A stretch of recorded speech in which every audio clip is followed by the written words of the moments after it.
the value of kind of having someone that believes in you is really important. Like, you can do marketing anywhere. It's really like, are you with the right people and the right team that's going to make you successful?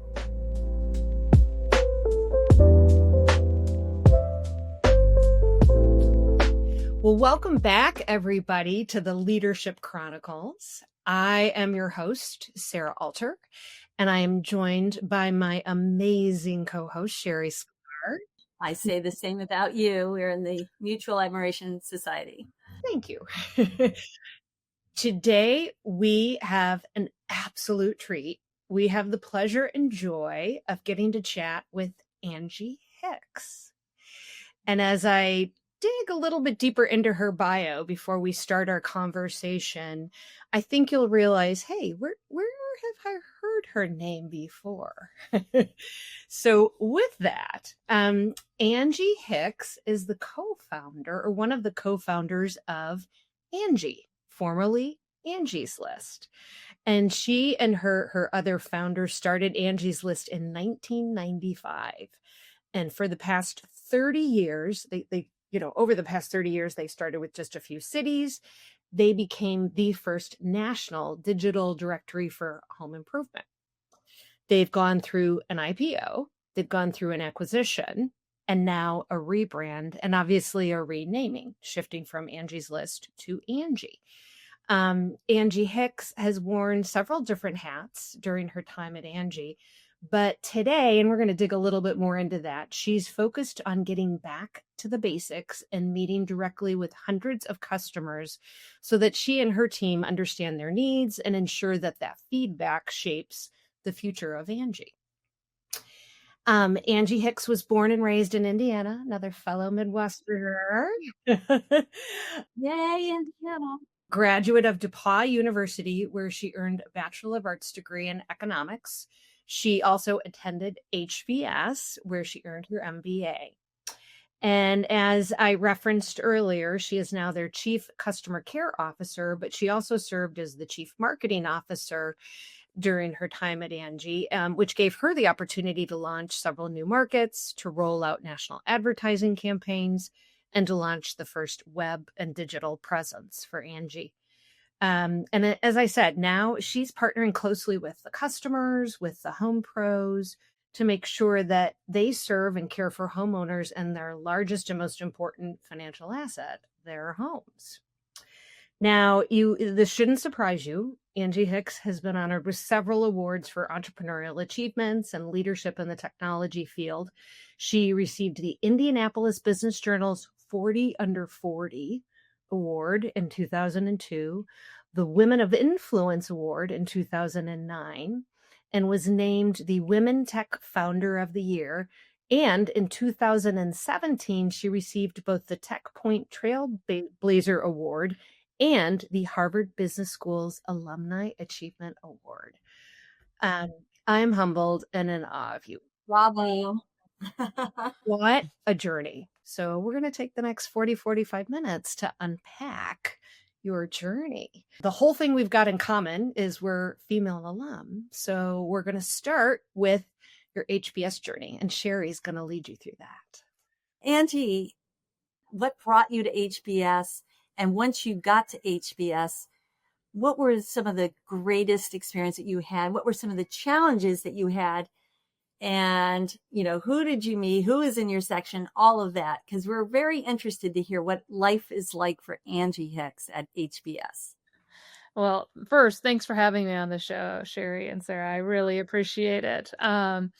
So yeah, we just celebrated our 25th reunion this year. So I was in the class of 2000. So what took me to HBS? Maybe burnout. I'll be quite honest. I don't know that I was that person that said, I want to have an MBA. I want to go get my MBA. I want to go to Harvard. I wasn't that person. So I was, as you mentioned, I was a Hoosier. And I was at a point, we were about 3 years into the business. And we had, I think, 3 markets, maybe 4 markets open at the time. I'd been exposed to a lot of things, but I started Angie's List. I was 22 when I started. So I was super young. I didn't really know what I was experiencing. And, I was learning everything on the job, which is very hard. So my co-founder was great, but he wasn't there full time. He still had his day job.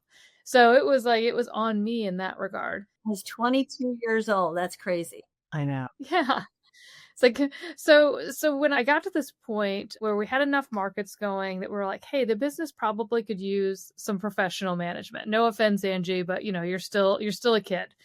So, started a search for a CEO, and, the board went to Bill, who is my co-founder, who's also an HBS alum, and said, Hey, Bill, like, you love this business. Would you want to join full time? Would you want to give up your day job and do that? And he wanted to, but at the same time, I was just pretty burnt out. I tell people, and I look back at it, I was like, I was either going to business school or I was getting a different job. Not because I didn't love the business, not because I didn't love the people I was working with. It was just like, I was just tired. Bill went to HBS and a bunch of our investors did too. So I was like, okay, I guess I could apply there, thinking I'm like, okay, like, what do I have to offer here? And then I ended up applying to Kellogg as well. And then I got waitlisted at Kellogg. Ooh.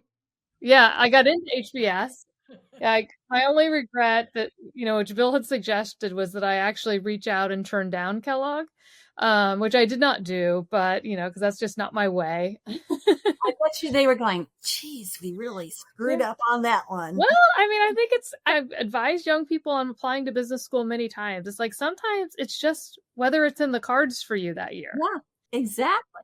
It's kind of individual. And I think back, I'm like, I was very unique probably to Harvard, less unique to Kellogg, right? I mean, right. So I came out to HBS. I was in the 18-month program. So it's a little HBS trivia. For about 5 years, there was a Section K, which I don't even know if there's a Section K anymore, and there was an 18-month program. So we started in January. Was that experimental at the time, or?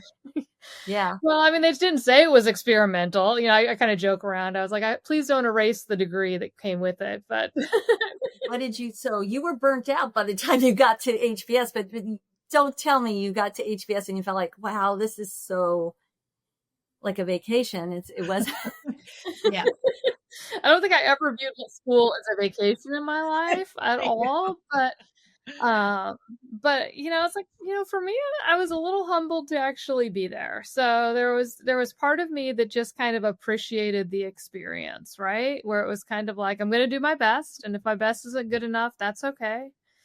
But I'm going to try and learn as much as I can. And it's a chance for me to kind of be totally outside my comfort zone. So I'm like, I flew out there with like 2 suitcases and I shipped like 3 boxes. I sold my car and like lived in the dorm. Yeah. And it was great. Bill had given me the name of a woman that he had interviewed because he was the HBS interviewer for Indiana and Ohio at the time. And I'd written it down. I'm like unpacking in my dorm. The woman next door to me in the dorm room next door came over and introduced herself. And she said her name. And I was like, hey, I think I know you. It was the woman that Bill had told me. He wrote down the name. So we were next door neighbors, roomed together our second year. And it also turned out that she was like middle school friends with one of my good friends from college. And we're friends to this day. Oh my gosh. Wow. Such a connection. Yeah. So that certainly started me off on the right foot. It did. And so here you are, you're probably very young in your class still, probably one of the youngest, and a woman, and you had started a company with Bill. What were some of the challenges that you had to, address when you were there? Because were you still running the company while you were at HBS? I mean, not technically, but I was still like doing the financials. So I guess kind of, right? So I would do that on the weekends and such. But I was, all in on kind of the business school experience. I mean, my experience prior to business school was just different from a lot of my classmates. I mean, let's face it, they were much more worldly in their business experience and things like that. I mean, I was like, I had a company that had 10 employees and we took phone calls from people. I mean, I was like front lines kind of understanding, but I'd gone through an acquisition. I'd hired people. I'd fired people. I'd kind of done a bunch of those kind of things, but didn't put them into kind of place. Does that make sense as far as kind of recognizing the experience and how it fits and what you learn from it? Because it was just like a fire hose all the time. That's true. But that being said, you're saying other classmates might be more worldly, but on the other hand, they could look at you as more worldly because a lot of folks that come to business school have not run their own company yet. Yeah, and it was an interesting time. So it was, I was there in 99, 2000. So I was there in the midst right before, that as the dot-com bubble was kind of taking off. So, as everybody kind of wanted to go off and do that kind of post business school. And we actually had people dropping out during business school to go take advantage of the bubble. It was a bit of an anomaly in that regard. Yeah. It was right at that moment. Also, I remember one of my classmates, Joy Covey, was the CFO over at Amazon. Yep. And everybody was, grilling her at reunion. How come you're not profitable yet? And she's like, we're not worried. It was a very different time. Exactly. Yeah. Well, that HBS experience gave you what? What was the thing that you felt like you got out of going to HBS? What were the lessons learned or the big things that helped you? Yeah. I mean, I think it was, kind of being able to step back and reflect on the things I had experienced and put them in, the context of, frameworks and kind of understanding and bigger picture kind of, look at things, that helped a ton. I mean, there were a decent number of like aha moments that were like, oh, that might have been a better way to handle that. Or, oh, that's interesting. I hadn't thought about it that way. So it was a good time for me to kind of catch up and kind of be able to absorb and kind of understand what I had experienced. Yeah. Obviously, you meet an incredible group of people when you're, at HBS, so there's that. And to this day, I was actually last Thursday, I was talking to one of my section mates. I'm in the Midwest. I don't see my classmates as much, but, I've always felt like I could pick up a phone or shoot an email and, they would be there. I mean, that's just the kind of relationships and friendships you build over that time. Really just being, kind of a broader experience. I mean, I was a liberal arts major. I mean, I went to a liberal arts school, right? I was an economics major. So there was just some hard, there were actually some fundamental just business skills classes that, that I actually learned and took that I hadn't experienced in undergrad. Like, they taught me how to be, smart and kind of problem solve and do things like that. But there was other things that, you learned along the way. I mean, I think my favorite class this day is probably it was a tax class I took my second year.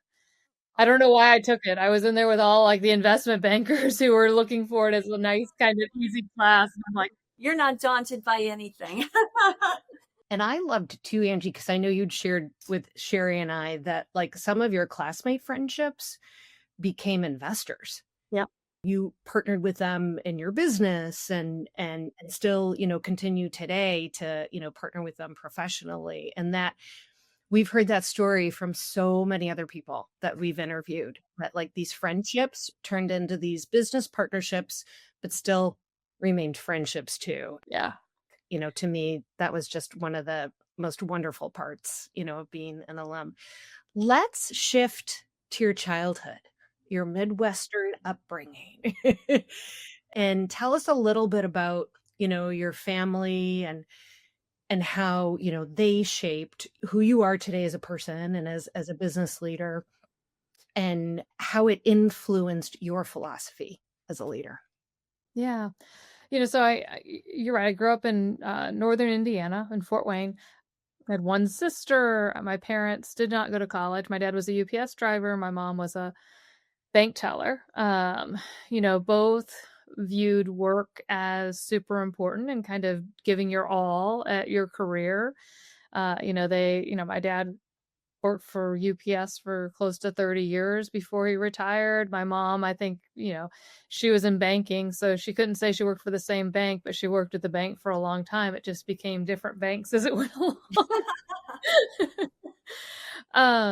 When I think about kind of their experience, I mean, they are very committed to, kind of to their careers and to the work that they do. And I think that work ethic was absolutely something that was carried on to me. And I think, it's also, there's just this element, and I think as I've experienced, I'm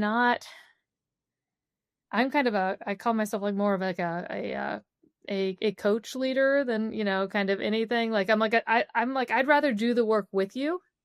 Yeah.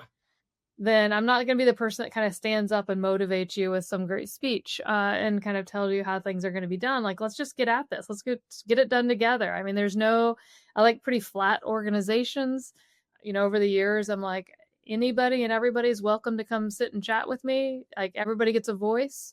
I can thank my parents for that kind of an experience. And then, they were also good advocates for kind of encouraging me to do things that maybe I didn't know or kind of realize I should do. I'm like, I give my mom credit because I'm kind of a homebody. I'm an introvert, and like, I didn't want to go away to college.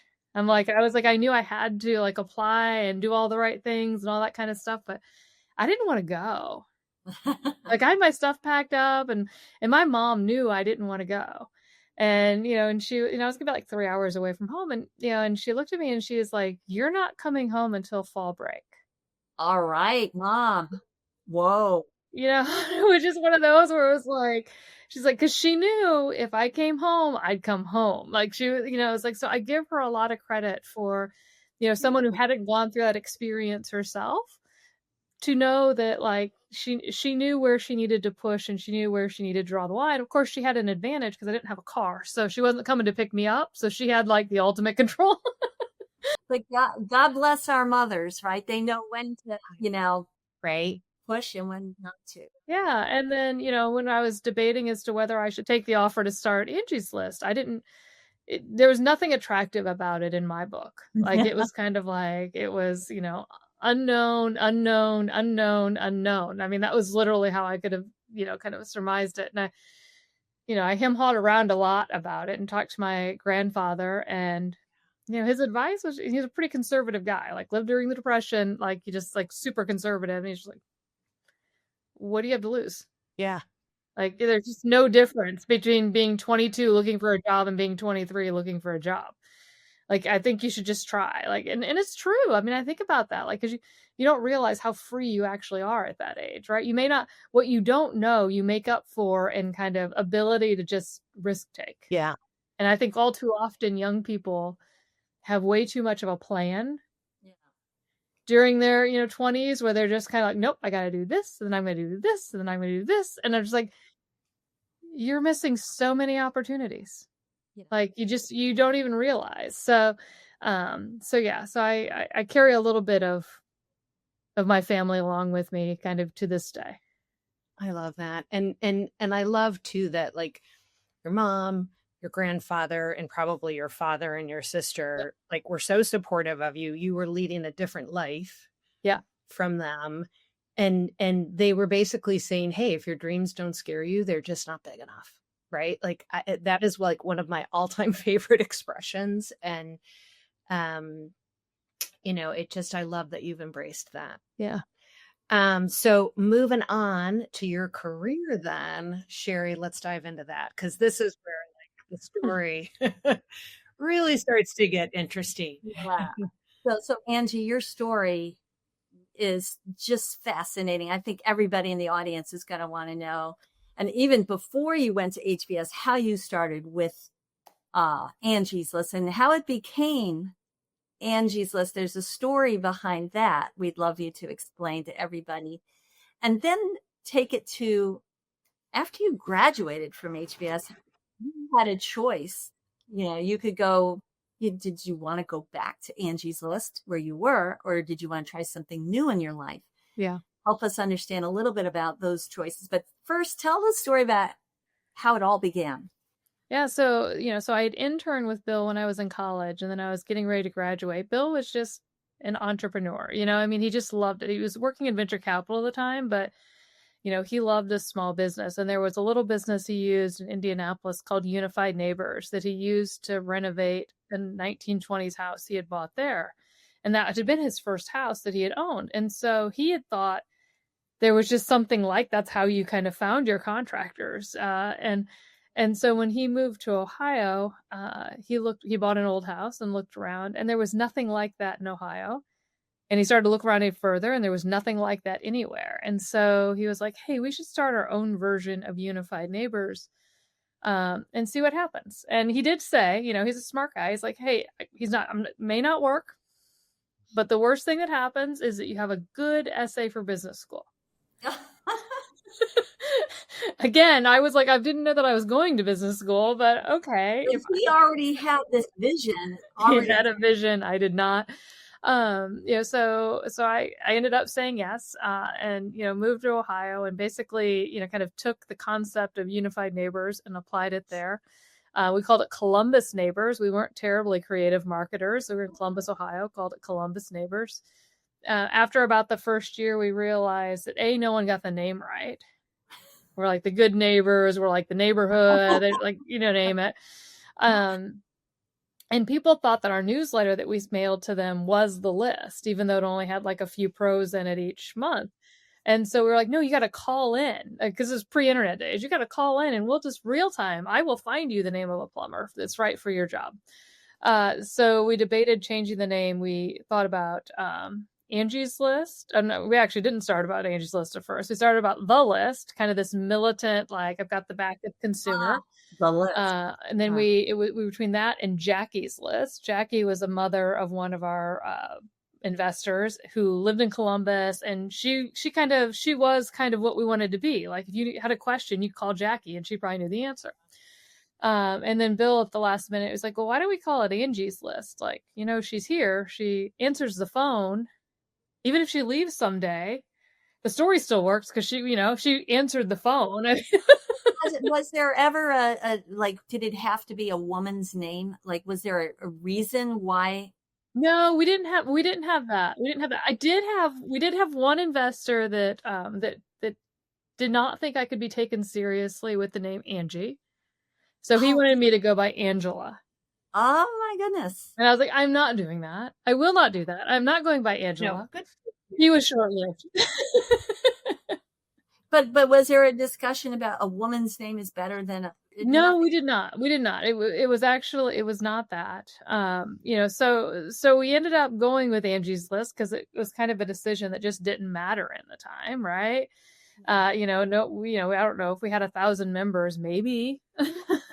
It just sounds very personal, Angie's List. Yeah, like you're talking to somebody with the trust. And I think that's one of the things, like, while it may not have been by design, I think it worked really well for the space and for the brand. I mean, I tell people, I was like, like, people relate to people, and they trust people much more than they trust brands, like they just, and so it kind of made a personal connection here, and which is super important because a lot of times people are making decisions about their house. I mean, it's likely, as you mentioned, Sarah, their biggest investment, and they may not be experienced. I mean, I tell people all the time, I'm like, I've replaced 2 or 3 roofs in my life. I will never be on a roof, but so I have to trust the roofer, right? I'm like, I have to trust I'm getting a good job. So that's like, we are helping them kind of determine who that pro is that they should trust. So there's that element. And I think that while it wasn't by design, I think it ended up being a really good spot for the brand to sit. And then so fast forward, you go to HBS, you graduate HBS, and now you're trying to decide. I'm jumping ahead a little bit. So do I stay or do I go, right? Okay, you go back to Angie's List. What was going through your mind? Well, I mean, at that point, I'll be perfectly honest. I mean, I was whatever. I think I was 27. I was like, I could absolutely go back. In fact, for those of you, that have been in the HBS classroom, I mean, it's not a place that you interrupt, but my co-founder thought it was really funny that when he was convincing me to come back to Angie's List, that he had a cake ordered and delivered to my brand marketing class to be delivered during class. So in comes the cake delivery guy from the back of the room and walks all the way down the stairs. He's like, I've got a cake for Angie. And I was just like, I'm going to fail this class.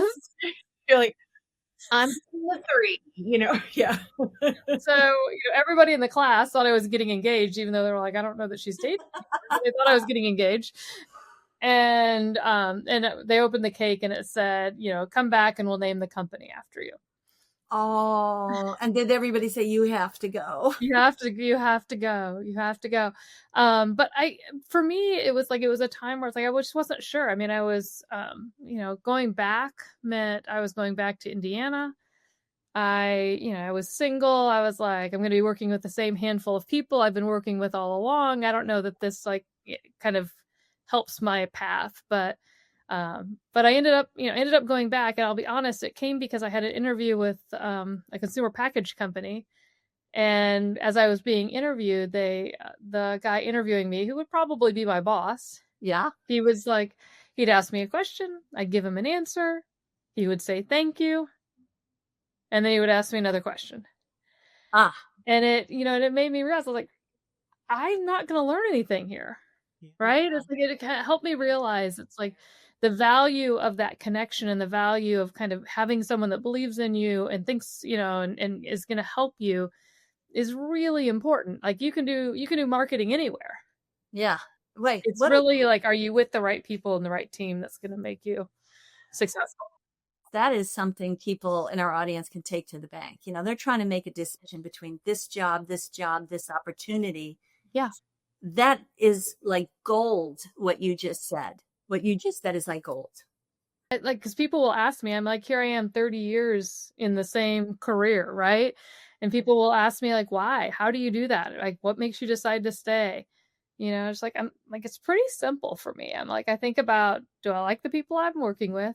And am I learning new things? And if I can say yes to those two things, I'm happy. I think sometimes people make that decision too complicated. Yep. I love it. And it's so essential. Take the audience through. When you got back to Angie's list, just if you wouldn't mind chronologically, give us some of the milestones of where you took the company up to the present day. Yeah. So, I mean, when I got back, we were probably in 6 markets. So we were in kind of the next few years in a path for kind of opening a market or two a year. We were offline and we put up our website. All of a sudden, we were really particular about the website in that it wasn't going to replace who we are. It wasn't going to define who we are. It was going to be another channel. It's like, you can call in and talk to Angie, or you can go to our website and get a list of plumbers. Like, it was a necessity as far as a channel.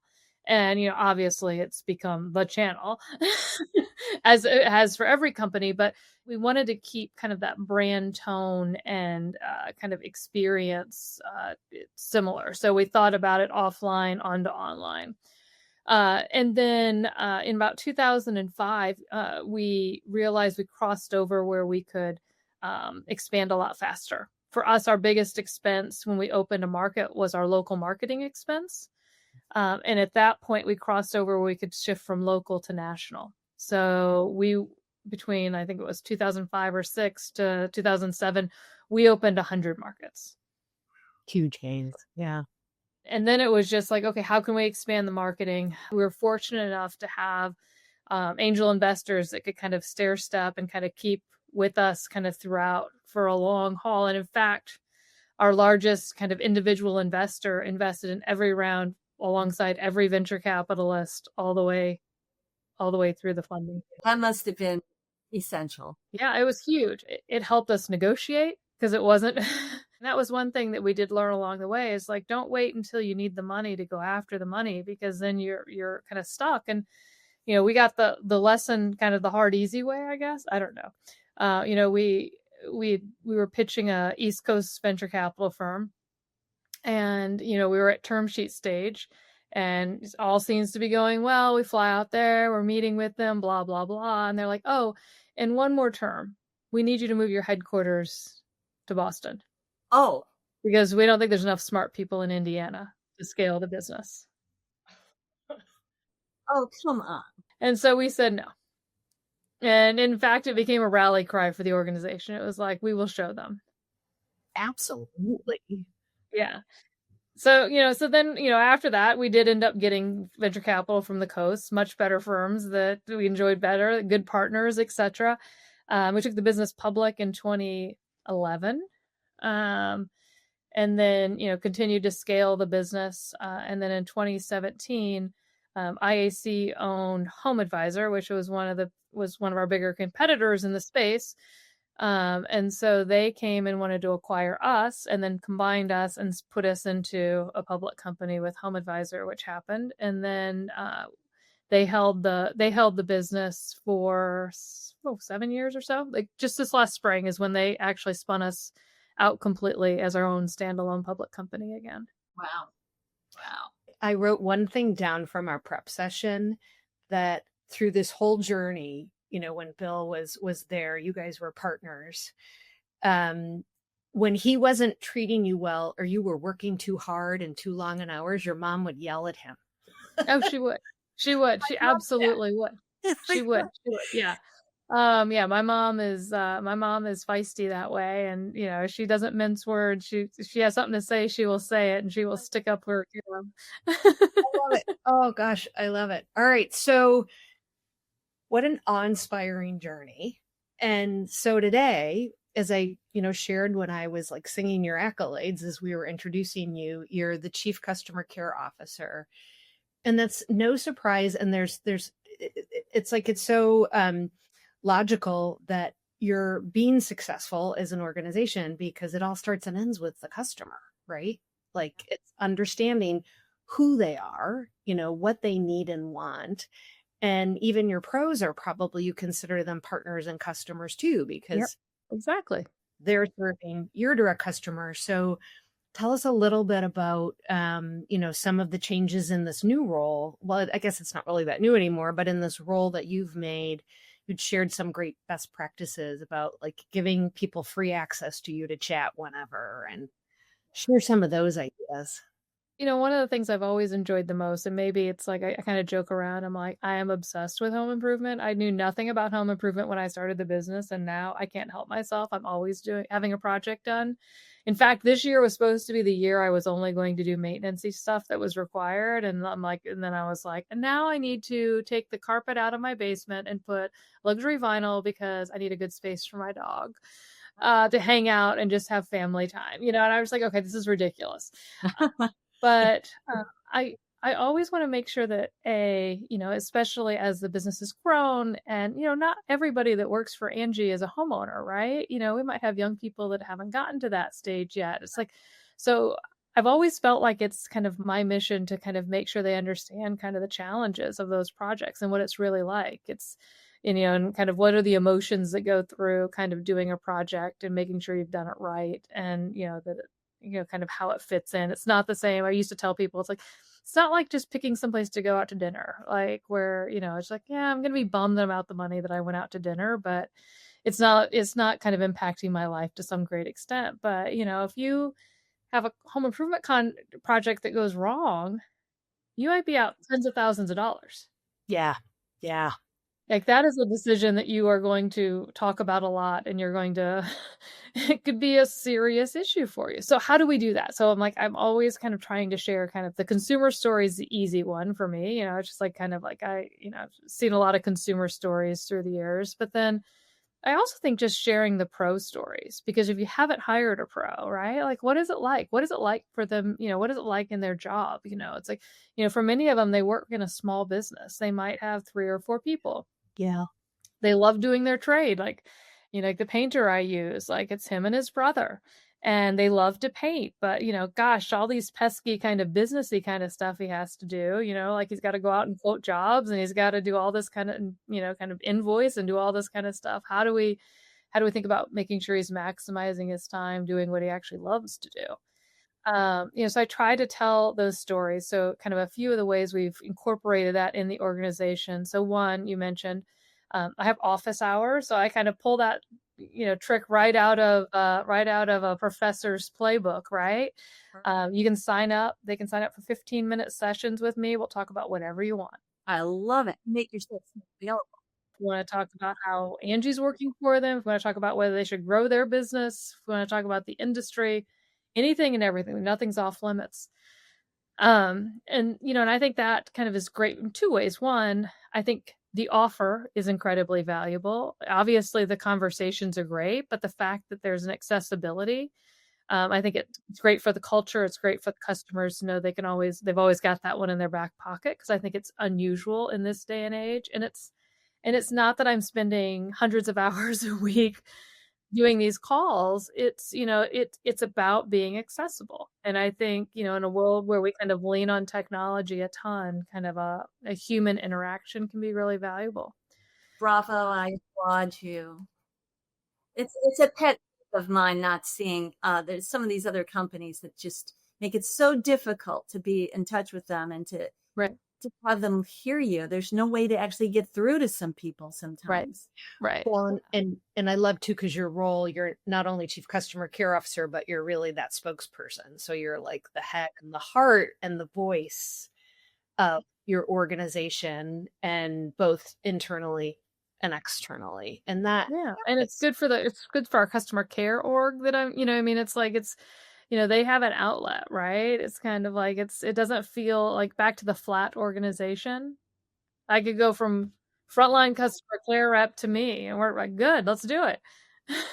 Yeah, like direct conduit to the customer and to the partner. Yeah. Like, what an awe-inspiring journey. Angie, we have some rapid fire questions for you that are just real quick, off the cuff. What are your answers to some of these things, these questions we're dying to ask you? So what's something that you always carry with you in your bag that's a lifesaver to you? Oh, this is a good one. And this one's easy. I always carry a pair of flip-flops. No kidding. I love shoes. I love wearing heels, but I can only wear them in the moment. As soon as I'm done with that moment, I got to change in my flip-flops. Oh, gosh, I love that. Good for you. A real woman. Love that. All right. So I always ask a cat or dog person, but I know you were just a fur mama in general. So I'm going to go with secret talent that nobody knows you have. Secret talent / secret passion, race car driver? No way. All right. What's the fastest you've gone? Oh, I took lessons. I live in Indianapolis, so of course I took race car driving lessons. I know. Okay, that's super cool. Yeah. So that's, so that's maybe, but it's probably, but I also got a ride, so it was like fast forward, like, I don't know, whatever it was, 20 years. And I was out at the track, and one of the drivers was giving me a ride around the track in the pace car. And I was like, it was one of those moments where it was like, it was the coolest thing ever. But at the same point, I was like, I am the mother of 3 small children. I'm getting behind in this car with this guy, and he is literally driving 75 miles an hour on this little oval track, and I'm going to die. And I saw him 2 years later, and he was just like, I've never had anyone yell at me as much as you did going around this track. It's the control issue. I've decided I could drive the car. I cannot ride in the car. These are like really fun, little tidbits about Angie Hicks that we can, exactly. All right. So I have one completely off color too, which is, okay, Angie, who is on your playlist that you love to listen to? Do you listen to anything? And if you do, what are the top things that you love to listen to? Oh my gosh. The only time I'm like listen to music is probably when I'm in the car, and I listen to country music. I love country too. Yeah. I'm old school. I'm listening to the actual radio. Yeah. Oh, the radio. Exactly. I listen to the radio. See, for all those marketers out there are still people that listen to the radio. Right. I know. And were you always a country fan? I wasn't. So I became a country fan probably in like maybe the second year of Angie's List, because we had, I spent our money so frugally, but we decided to do radio advertising, and I insisted that we listen and hear for every commercial that ran. And so it was talk radio. There were like 2 or 3 that we got to choose from, and I got stuck with the country music channel. And I stopped. But you ended up loving it. Yeah. All right. So last one. Okay. Favorite movie? I don't know. Favorite movies. Or book. I'm like a one and done on movies, but I'm like, I do like When Harry Met Sally. I like that one. That might be one of the favorites. I'll go there. Good choice. thank you so much again for spending like this last hour or so with Sherri and I. And, as I said before, you are awe-inspiring, and we are so grateful that our paths crossed and that we got to hang with you. Yeah, this is great. This is great. You're too kind. So I appreciate the time. It was very fun. We're having a lot of fun, Angie. Thanks to you, and thanks for your great story, and keep doing what you're doing. It's very exciting. And a lot of the insights you had today, I think we're all going to benefit a lot. I just want to say to the audience that everybody, you can go to the hbswa.org website and just type and then do a /podcast, and you will get to our podcast page. But it's also, this recording is also going to be on all your favorite channels. Angie, we're just blessed that you are with us. Thanks a lot. Thank you. We'll see everybody soon.